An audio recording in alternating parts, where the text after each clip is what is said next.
Caros alunos, sejam bem-vindos a mais um conteúdo do nosso curso de assistente administrativo. Isso mesmo. Vamos entrar no módulo de controle e no capítulo 6.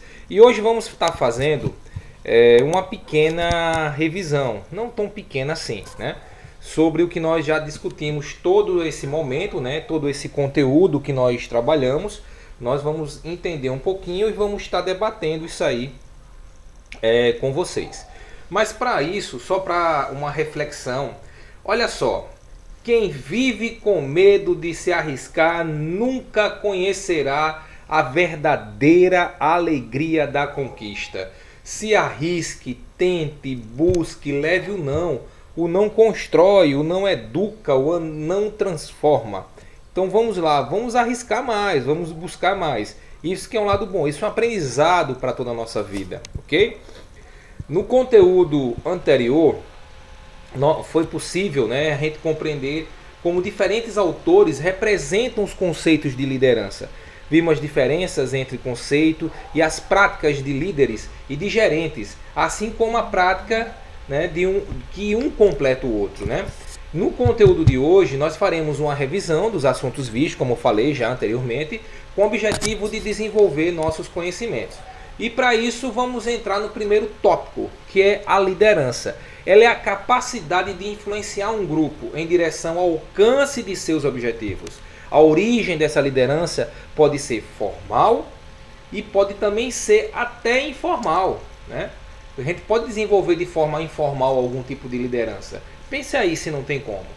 Nem todos os líderes são administradores, nem todos os administradores são líderes. Os líderes podem surgir de dentro de um grupo ou por indicação formal. O que é a liderança? É organizações que precisam de liderança forte e administração forte para atingir sua eficácia, né, sua ótima eficácia.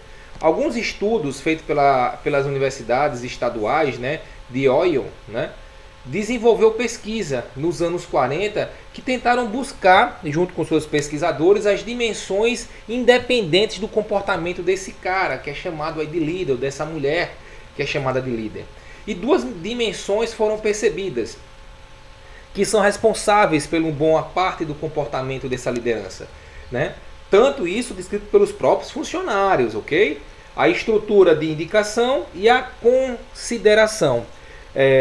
Você que indicou alguém para trabalhar na empresa, essa pessoa indicada acaba exercendo a função de liderado por respeito, por credibilidade, por aquilo que você indicou ele. Ou por alguma situação que você considera o trabalho, a dimensão, a situação que ele faz na organização tão bem desenvolvida que ele considera esses trabalhos aí que você faz e reconhece e busca você como líder devido a isso. Então, nessa universidade de Ohio, né, ele viu que a estrutura de indicação é a extensão do líder, que é capaz de definir a estrutura de seu próprio papel e dos subordinados na busca dos seus objetivos. A consideração é a extensão de que uma pessoa é capaz de manter um relacionamento de trabalho caracterizados por confiança mútua, respeito, por ideais, né, pelas ideias de funcionários e o cuidado com os segmentos dele. Já podemos dizer que a concluirmos, né, esses estudos de liderança com alto grau de estrutura de indicação é considerado geralmente algo que traz resultados positivos para dentro da empresa, né? Tiveram outros objetivos também da pesquisa, pesquisas similares, como a Universidade de Michigan também, que identificou características de comportamento dos líderes que pudessem estar relacionados com o desempenho eficaz. Duas dimensões também de comportamentos de liderança foram vistos.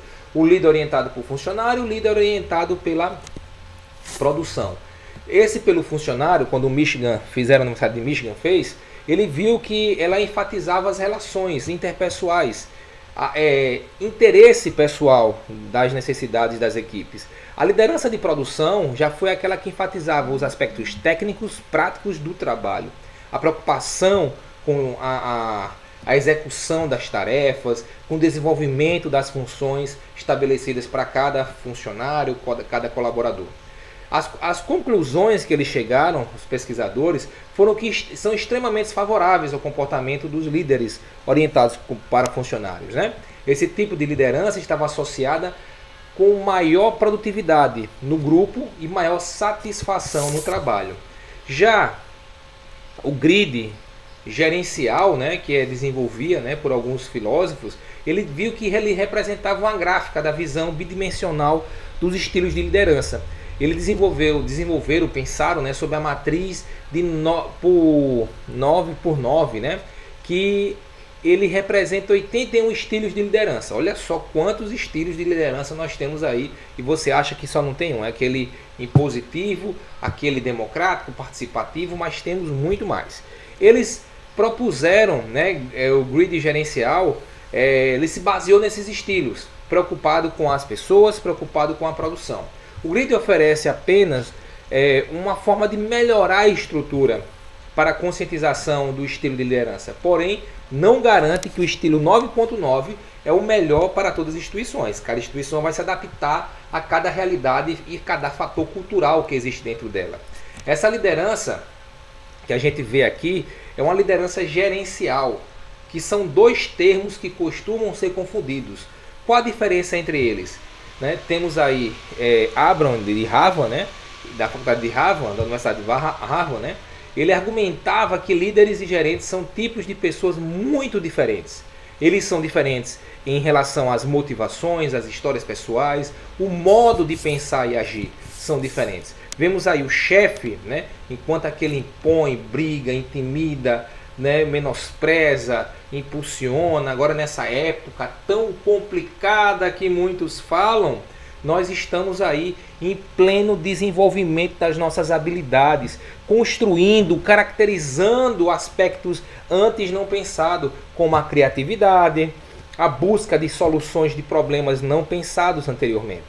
Já o líder diferencia do chefe, porque o líder ele vai desenvolver junto com a equipe, junto com todos nós. Não só manda, ele ensina, ele mostra, ele faz com que a gente desenvolva junto. Essa é a diferença. Agora sim você sabe responder o que é liderança. A liderança é baseada em experiências, situações, orientações, respeito, troca de conhecimento, ganho mútuo. Isso que é um fator também muito legal de liderança. As competências, temos que acreditar que o colaborador, né, seja ele X, Y, Z, é um ótimo funcionário. Ele chega todos os dias antes dos outros, que sempre vai embora depois do expediente, é uma pessoa muito competente. Olha só que coisa boa. O cara chega no horário, sai depois do horário, faz tudo o que pede. É uma pessoa competente. Olha só. O que é um funcionário competente para você? É o cara que chega no horário e faz o que pede? O que será a competência? Bora pensar um pouquinho, né? Então vamos imaginar o que é um funcionário competente. Imagina aí, reflete para você. Uma das coisas que nós temos que pensar é sobre a inteligência emocional. Capacidade de identificar em nós próprios, né, sentimentos e os dos outros. De nós nos motivarmos e de gerir bem as emoções dentro de nós e dos nossos relacionamentos. Né? Isso é inteligência emocional. Autoconsciência, autocontrole, motivação, empatia, aptidões interpessoais, tudo isso aí, ó, são competências que nós devemos desenvolver a cada dia, não pela empresa ou por nada, mas para nós mesmos. O desenvolvimento pessoal, nós temos que entender que é principal para a nossa construção profissional. O que pode levar ao desenvolvimento do trabalho, já que teremos um melhor controle sobre nossas emoções. E muitas pessoas saem dos trabalhos devido a fatores emocionais, fatores pessoais, comportamentais. Algo cada vez mais necessário frente às conquistas e mudanças das exigências de mercado, não é isso? O interpessoal ou intrapessoal é o que podemos dizer sobre esses dois relacionamentos. O que são eles? Construir um sucesso pessoal é saber administrar conflitos, se relacionar com pessoas. Isso que é importante, né? Pesquisa realizada também, né, pesquisa realizada em algumas outras revistas também, eles direcionam alguns tipos de liderança.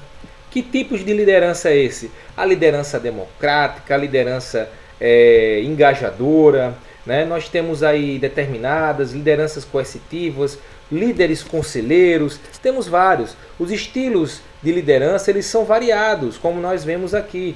Aqui o coercitivo, que não compartilha, não comunica, não toma para si todo o processo decisório. O autoritário, benevolente, menos rígido, apresenta sinais de participação de grupo. O consultivo pratica comunicação entre os níveis de empresa. O participativo, né? Ele é o cara que é o democrático, é o que conta com todos, que faz com que todos participem. Na teoria, que nós vamos ver aqui de meta e caminho, né? Já o Robert, ele identifica isso aí. Ele fala que o líder tem que ser diretivo, apoiador, participativo, líder orientado por realizações. Em essência, o estilo pode ser autocrático ou democrático, dependendo da maneira como o líder se relaciona. Como os liderados, esses estilos são relacionados desde a antiguidade, assim como suas discussões. Pois, o excesso de democracia, a demagogia que conquista buscar popularidade com os governos e a tirania, o abuso de autoridade, ao longo dos séculos esse conceito não mudou, continua da mesma forma.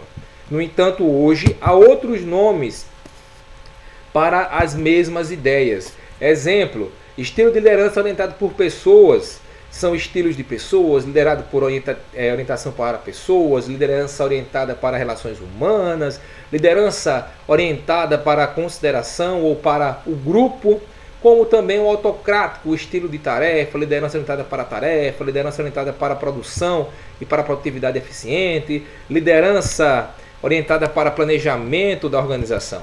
Né? Esses estilos de liderança, né, a gente tem que entender que ele pode ser autocracia, liderança diretiva, né, de liderança orientada para tarefas, são os nomes mais comuns para identificar os estilos em que o poder se torna decisivo, né, para a caracterização do líder. Né? Um líder autocrático, ele toma decisões sem consultar a sua equipe, está muito mais preocupado com tarefas, concentração, sua adequação no desenvolvimento de funcionários, insiste na necessidade de cumprir as metas, insiste nas necessidades de superar a concorrência ou rival dentro da mesma, define com precisão as responsabilidades individuais, dá ênfase à cobrança e avaliação do desempenho de seus funcionários, mantém distância, né, de seus funcionários, né?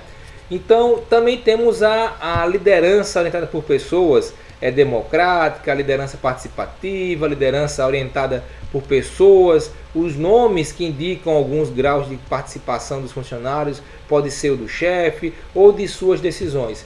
Quanto mais decisões o líder forem influenciadas pelo grupo, mais democrático ele vai ser. É o líder participativo, né? O líder democrático. Ele acredita que deve criar um clima que as pessoas sintam-se confortáveis, focaliza a sua atenção no próprio funcionário ou no grupo, pede opiniões ou sugestões de decisões onde presta atenção às suas ideias do grupo, dedica parte significativa do seu tempo a orientações das integrantes da sua equipe, é amigável, apoia e defende os funcionários, insiste, né, que a equipe, né, tem que aceitar a responsabilidade e tomar para si a responsabilidade, né? Esses estilos de liderança que nós vimos aí, ela tem que ser muito bem pensada, que talvez ela não se adapte àquela cultura, àquela empresa, àquela organização. Qual o estilo mais eficaz? Vamos pensar, a eficácia do estilo de liderança é avaliada por um efeito, né, sobre o desempenho da tarefa sobre a satisfação do liderado. Se é o liderado mostrar satisfeito, ou mesmo tempo apresentar desempenho satisfatório ao seu estilo, né, eficaz. Qual estilo é capaz de produzir esse efeito? A resposta é: não há estilo que seja mais eficaz do que o outro. A eficácia do estilo depende da situação, das pessoas, da empresa, do fator cultural. Eita, professor, você está falando muito fator cultural. Fator cultural, quando eu falo, é a cultura dentro da organização. Exemplo, a cultura dentro de uma indústria é uma, a cultura dentro de um comércio é outra, a cultura dentro de um mercadinho é um, do outro mercadinho é outra. Quem faz a cultura e o estilo, a forma de trabalhar, de ser, de agir, de tratar, de atender, são as pessoas que compõem aquela empresa. Então ele tem aquele hábito, aquela forma de trabalhar, aquele fator de se trabalhar. A ideia que é a eficácia do estilo, né, continuada, né, pela situação, resultou no desenvolvimento de diversas teorias de liderança institucional. Né? Em resumo, nenhum estilo é bom ou ruim. Tudo depende da situação. O sucesso da liderança, ser um bom líder, exercer de forma excelente o cargo de liderança, é se importar não somente com os resultados, mas também com a forma de levar a equipe a conseguir esses resultados tão almejados. O bom líder define as estratégias com a equipe. Olha só, o bom líder define as suas estratégias com a equipe. As ações do líder com a equipe tem que ser a seguinte: ele tem que estabelecer os propósitos, né, de ensino, de aprendizagem. Por que eu estou falando isso? Porque entenda, ser o líder não é só impor, não é só mandar, mas ter uma forma de ensinar, de aprender, de construir, de desenvolver junto com a equipe novos conhecimentos. Reconhecer, motivar, respeitar, interagir com a equipe. Ser leal, transparente nas ações de diálogos, apoiar a criatividade, contagiar os integrantes com entusiasmo e otimismo, ser excelente exemplo nas relações interpessoais, nas soluções de conflito, envolver a equipe em suas metas e causas, auxiliar a todos na evolução da mudança. Temos que estar preparados para a mudança, apontar oportunidades de sucesso nesses tempos e em situações adversas, propiciar a ligação de tarefas entre os participantes. Isso também é exercer a liderança de forma eficiente, de forma eficaz. Outras ações que nós também relacionamos também, né, é justamente o respeito, a lealdade, a obediência, a transparência, o conhecimento profissionalizado, a boa vontade, o interesse, a iniciativa, o diálogo, a motivação, a criatividade, o foco no processo de resultados, a excelente, né, desempenho do relacionamento interpessoal, o mediador de conflito, a eficiência da comunicação. Mas também tendo fracasso na liderança. Muitas lideranças de equipe fracassam porque os seus liderados não refletem sobre algumas questões primordiais. O que é a liderança exatamente dentro de uma equipe?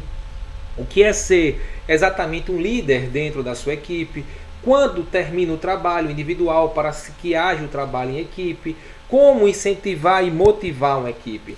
Muitas equipes continuam fracassando pela falta de experiência do líder em refletir e avaliar. O líder sem conhecimento, ignorante, sem ética. O líder super treinado que está se atualizando rápido, mas tem dificuldades de passar, de aprender, de passar conhecimento para a sua equipe. O líder muito bondoso e passivo, o líder que fecha novas ideias, o líder que coloca adiante, né, da equipe problemas que muitas vezes tem que ser resolvido por ele mesmo, o líder que não luta pela equipe, o líder que está disposto a assumir risco, não está disposto a assumir risco, ou quando assume, culpa a equipe pelos erros que acontecem, o líder que protege e culpa, né, também tem que ser, ele protege demais ou ele culpa, né? Temos também que entender, para nós entrarmos aí no último conteúdo dessa revisão, entender também que a liderança não tem que ser dessa forma que eu falei, com esses aspectos aí,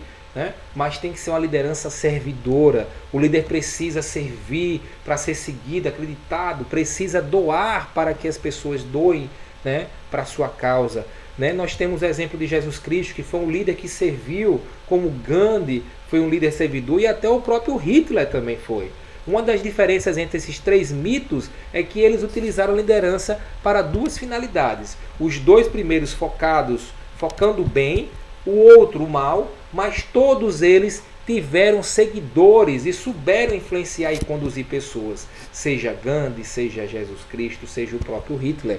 É muito difícil alguém que não pratica, não colabora, não acredita em um trabalho, quando verifica que o seu líder é uma pessoa extremamente servidora, ele não vai ajudar, mesmo indo contra todas as ideias. O líder precisa servir, mas isso deve acontecer com boa vontade, com ciência, para não ultrapassar os limites e para não ultrapassar os resultados positivos da equipe, porque muitas vezes faz algo e coloca o crédito para ele próprio e não para a equipe que se empenhou para isso. Temos 10 atributos, né, que Han ele utiliza aí como atributos da liderança. Ser líder é formar líderes. Temos que ser coach. O que é o coach? É o técnico, é a pessoa especializada em qualificar outras pessoas e desenvolver nelas a habilidade, o conhecimento de se autoliderar ou liderar os outros, né?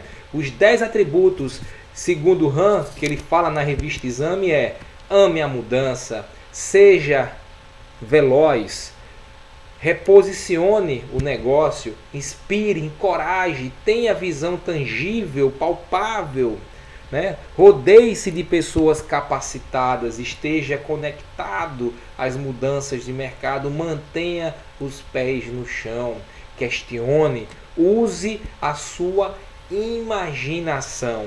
Isso que é primordial para a liderança também. E vamos entrar na hora da revisão. Olha só, vimos até todos os assuntos, né?